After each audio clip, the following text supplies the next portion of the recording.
हम आजादी दिवस मना रहे हैं, लेकिन यह आजादी हमें उपहार में नहीं मिली है। इसके लिए एक लंबी यात्रा करनी पड़ी है, आजादी की यात्रा। इस यात्रा में हजारों लाखों लोगों ने अपनी जान की कुर्बानी दी। 1919 जलियांवाला बाग। आज हमारी बैसाखी का दिन है, लेकिन पूरा पंजाब बैसाखी नहीं मनाएगा। हम सब बैसाखी नहीं मनाएंगे।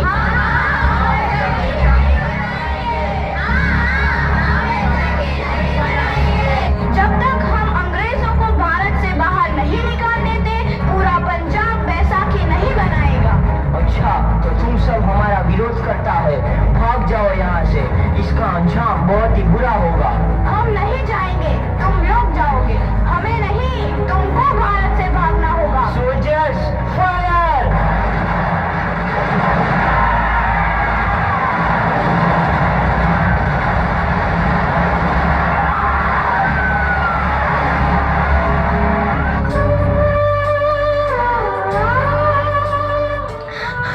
ये जमीन हमारी, ये धरती हमारी, ये खेत हमारे।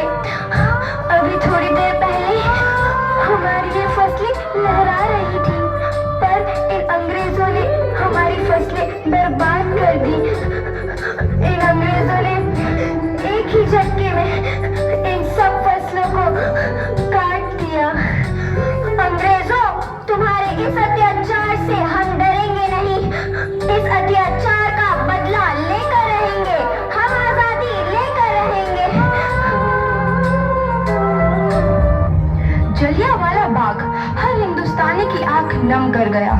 इस कांड में कितने मासूमों की आहुति चढ़ गई, इतनी हैवानियत से इंसानियत कत्ल कर दी गई। जलियांवाला बाग के हत्याकांड ने आजादी की आग में घी देने का काम किया। मासूम औरतों, बच्चों की दर्द भरी चीखें और सिसकियां इनकलाब का गूंज बनकर उभरी। लाला लाजपत राय, भगत सिंह, राजगुरु, सुखदेव सरीखे क्रांतिकारियों ने भारत की इस जमीन से विदेशी दरिंदों को निकाल फेंकने के मंसूबे मजबूत कर लिए। 8 अप्रैल 1929 लाला लाजपत राय के नेतृत्व में साइमन कमीशन के खिलाफ एक भारी जुलूस निकाला गया। Simon commission, Simon commission, Simon commission, Simon commission, Simon commission, Simon commission, Simon commission, Simon commission, Simon commission. बेवकूफ इंडियंस, तुमको हमारी बात समझ में नहीं आती। Stop this. साइमन कमीशन नहीं मानता। आई से स्टॉप दिस। लाला जी, आप आगे बढ़ो, हम आपके साथ हैं। लाला जी, संघर्ष करो, हम आपके साथ हैं। लाला जी, संघर्ष करो, हम आपके साथ हैं। लाठी चार्ज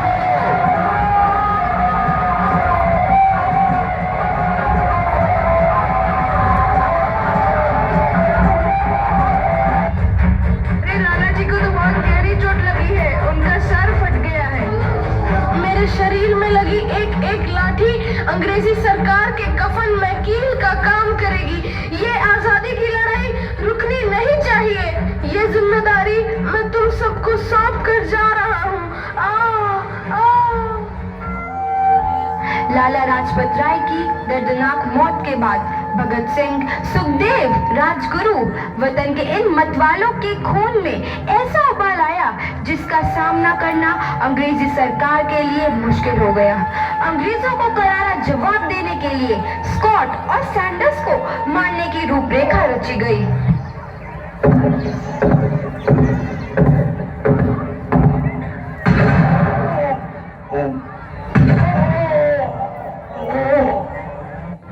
सैंडर्स मारा गया। चारों तरफ तहलका मचा था। दीवारों पर लिखा था, लाला जी की मौत का बदला ले लिया गया है। भगत सिंह समेत सभी वहां से फरार हो गए। 8 अप्रैल 1929 दिल्ली में ब्रिटिश सरकार की सेंट्रल लेजिस्लेटिव असेंबली की बैठक में 2 बम धमाके की आवाज सुनाई दी।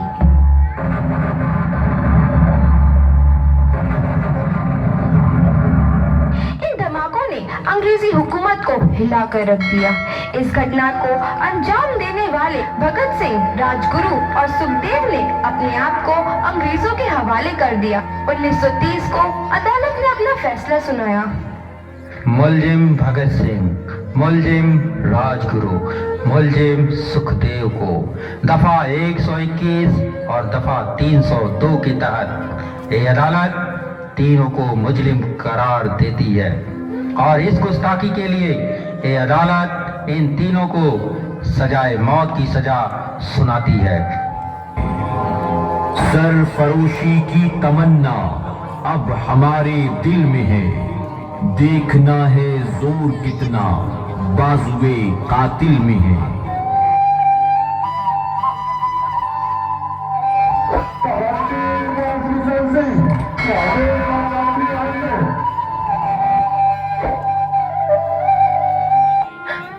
पुत्र की हाल है तेरा? मैं चंगा हूँ माँ, फिक्र करने की कोई गल नहीं। पुत्र, मेरा दिल तेरी तरह पत्थर दिल नहीं होगा।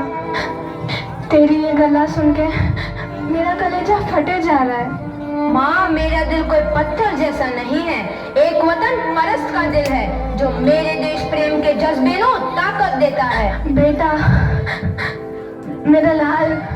माँ, आज मेरी तपस्या पूरी होने जा रही है। जे तू रोई तो मैंने तकलीफ होई। सोच, तेरा पुत्र आज शादी करने वास्ते जा रहा है। फर्क केवल इतना है, वो घोड़ी पर नहीं फांसी पर चढ़ने वास्ते जा रहा है। आज तू क्रांतिकारी की माँ है, कल तू एक शहीद की माँ होगी। माँ। पुत्र भगत, तू इतनी छोटी उम्र में हम सबको छोड़ के चला जाएगा?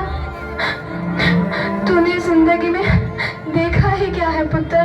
मैंने अपनी माँ देखी है जिसने मुझे एक ही बात बताई है कि बेटे, अपने देश के लिए एक बार मरना 100 बार जन्म लेने के बराबर होता है। अच्छा माँ, अब आशीर्वाद दे, आखिरी बार विदाई लेने का समय आ गया है। भगत, मेरे लाल।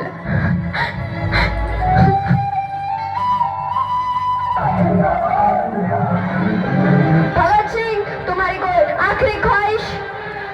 हमारे हाथ खोल दिए जाए। हम तीनों दोस्त एक दूसरे से गले मिलना चाहते हैं, उनके हाथ खोल दिए जाए।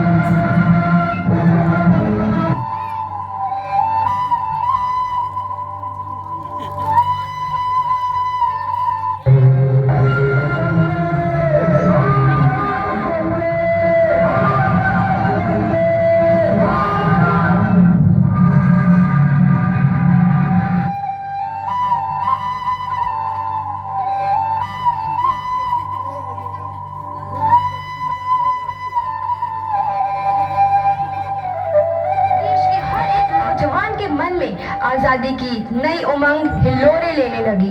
अंग्रेजों भारत छोड़ो का नारा जोर पकड़ रहा था। सबने एक आजाद भारत का सपना देखना आरंभ कर दिया था।